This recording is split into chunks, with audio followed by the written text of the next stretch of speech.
আর লিও দুই বন্ধু। তারা এতটাই ভালো বন্ধু যে কোনোদিন একে অপরের সঙ্গে ঝগড়া করে না আর হিংসেও। ওরা একই ক্লাসে পড়ে, তাই রোজ একসাথে স্কুলে যায়, আবার একসাথেই বাড়ি ফেরে। সেই রকমই একদিন স্কুল থেকে বাড়ি ফেরার পথে অলি লিওকে বলল, এই লিও, তুই জানিস চার্চের কাছের মাঠটাতে একটা মেলা বসেছে, আজ বিকেলে যাবি? ও তাই নাকি? হ্যাঁ, প্লিজ চল না, খুব মজা হবে। ঠিক আছে, তুই যখন এত করে বলছিস তখন ঘুরেই আসি। থ্যাংক ইউ লিও। তাহলে এখন বাড়ি যাই, বিকেলে রেডি হয়ে থাকিস, আমি তোর বাড়িতে আসব। তারপর তারা দুজনে যে যার বাড়ি চলে যায়। আর ঠিক বিকেল বেলা অলি সাইকেল নিয়ে হাজির হয় লিওর বাড়িতে। কি রে লিও, তুই রেডি হয়েছিস তো? হ্যাঁ, আমি রেডি, চল তাড়াতাড়ি চল। এই, তোরা বাড়ি ফিরতে বেশি দেরি করিস না যেন। আর অলি, তুই রাতে এখান থেকে খেয়ে যাবি, আমি তোর মাকে ফোন করে দেবক্ষণ। ঠিক আছে আন্টি, চল লিও। এরপর অলি আর লিও সাইকেল নিয়ে বেরিয়ে গেল মেলায় যাওয়ার জন্য। আর কিছুক্ষণ পরেই তারা মেলায় পৌঁছেও গেল। ওই দেখ অলি, কত বড় মেরি-গো-রাউন্ড! দেখলি তো, বলেছিলাম না মজা হবে। এরপর তারা মেলায় খুব ঘুরলো, আইসক্রিমও খেলো, রাইড চললো, আরো কত কি। তারপর তারা ঘুরতে ঘুরতে একটা ম্যাজিক্যাল শপের কাছে এলো। ওই অলি, চল না রে, ভিতরে গিয়ে দেখি না কি আছে।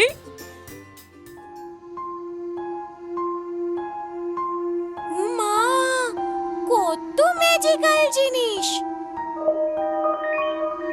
লিও, ওই পাথরটাকে দেখ। তোমার বুঝি ওই পাথরটাকে খুব পছন্দ হয়েছে খুকুমনি? হ্যাঁ, না মানে তাহলে নিয়ে যাও না, ওটা জাদুই পাথর। ওর কাছে তুমি যা চাইবে তাই পাবে, কিন্তু শর্ত একটাই, শুধু নিজের জন্য চাইতে হবে। কিন্তু আমার কাছে তো কোনো টাকা নেই, সব খরচ হয়ে গেছে। টাকার কি দরকার খুকুমনি, আমি তোমাকে এমনি দিচ্ছি।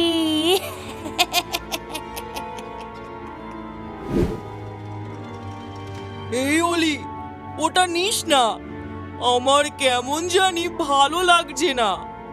এই, তুই চুপ কর তো, আমার ইচ্ছা হয়েছে তাই নেব, তুই বলার কে রে? অলির এমন কথা শুনে লিওর একটু খারাপ লাগলো, আবার অবাকও হলো, কারণ সে কোনোদিনই কারুর মনে দুঃখ দিয়ে কথা বলে না, লিওর সাথে তো নাই। কিন্তু সে আর কথা বাড়ায় না। তারপর পাথরটা নিয়ে চুপচাপ তারা বাড়ির দিকে রওনা দেয়। রাস্তাতে অলি একটাও কথা বলে না। কিরে অলি, ভিতরে আয়, মা তোর জন্য খাবার বানিয়েছে তো। না রে, আমি যাব না। অলি চলে যায় আর বাড়ি গিয়ে কারুর সঙ্গে কোনো কথা বলে না। তারপর সে নিজের ঘরের দরজা বন্ধ করে হাতে পাথরটা নিয়ে একের পর এক উইশ করতে থাকে। জাদুই পাথর, জাদুই পাথর, আমাকে এখনই লিওর মতো রোবট কন্ট্রোল গাড়ি দাও। জাদুই পাথর, জাদুই পাথর, আমাকে চকলেট দাও। ড্রেস দাও।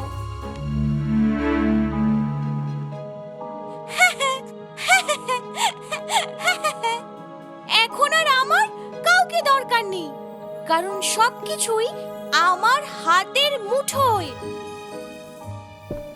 এদিকে লিও রোজ ওলির বাড়িতে আসে তাকে খেলতে ডাকতে, কিন্তু ওলি লিওকে পাত্তাই দেয় না। এমনকি সে স্কুলে যাওয়াও বন্ধ করে দিয়েছে, মা বাবার সঙ্গেও কথা বলে না। আর তার এই রকম পরিবর্তনে সবাই খুব চিন্তায় পড়ে যায়, বুঝতে পারে না এমন কেন হলো।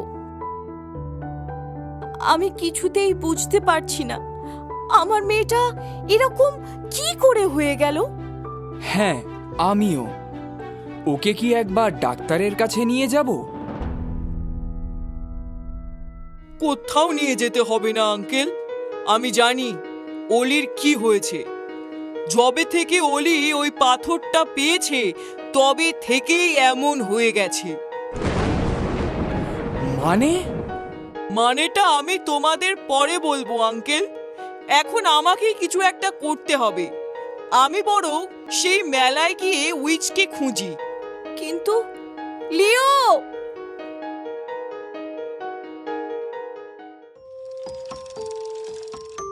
লিও আবার মেলায় চলে যায়, আর সেখানে গিয়ে খুঁজতে খুঁজতে সে সেই ম্যাজিক্যাল শপটাকে দেখতে পায়।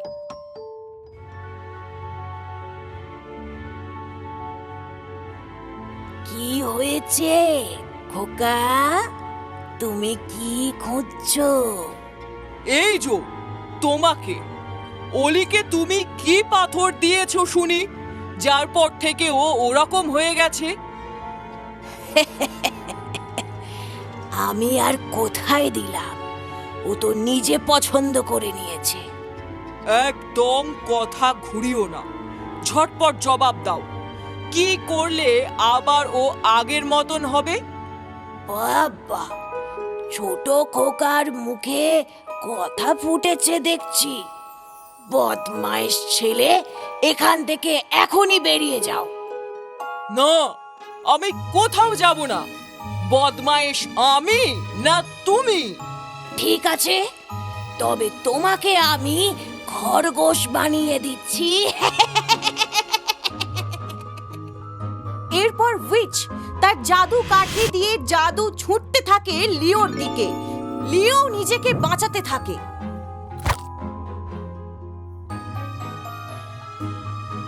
না, এইভাবে বেশিক্ষণ ঠেকিয়ে রাখা যাবে না। আমাকে কিছু একটা বুদ্ধি খাটাতেই হবে।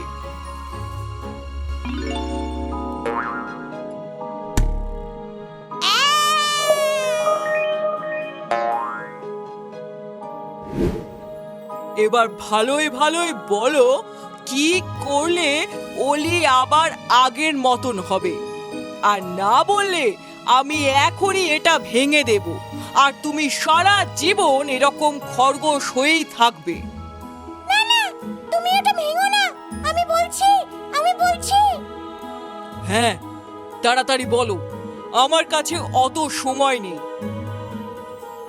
তাহলে শোনো, যদি তুমি তোমার বন্ধুর কাছ থেকে পাথরটা নিয়ে এক আছাড় মেরে ভেঙে ফেলতে পারো, তবে জাদু পাথরের সব জাদু নষ্ট হয়ে যাবে। ও আবার আগের মতন হয়ে যাবে। এখন আমাকে আমার জাদু কাঠি ফিরিয়ে দাও। না, কখনোই না। তোমার মতো দুষ্টু জাদুকরীকে বিশ্বাস নেই। এটা আমি নিয়ে যাব। এরপর লিও সেখান থেকে সোজা চলে গেল ওলির বাড়ি, তারপর ওলির ঘরে। অলি, আমাকে এই পাথরটা একবার দে।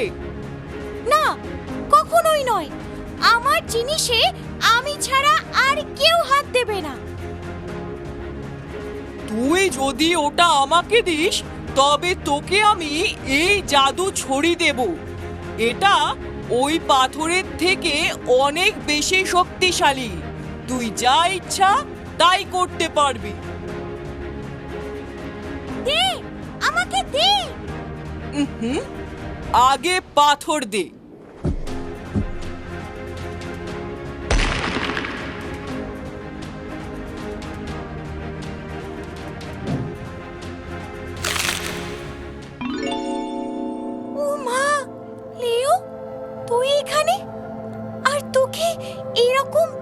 অস্ত লাগছে কেন? আর এই পাথরটা এখানে ভেঙে পড়ে আছে কেন? মাম্মি, পাপা, তোমরাই বা আমার দিকে এইভাবে তাকিয়ে আছো কেন? আমি তো কিছুই বুঝতে পারছি না। তখন লিও ওলিকে আর বাকি সবাইকে সব কথা খুলে বলে, আর সব শুনে ওলি কেঁদে ফেলে। ও লিও, সরি, আমি তোকে কি বলবো আমি জানি না। Mummy, papa, I am so sorry. বিশ্বাস করো, আমি ওরকম বাজে মেয়ে না। আমি জানি মা, তুমি আমার সোনা মেয়ে, কিন্তু আজ লিও না থাকলে।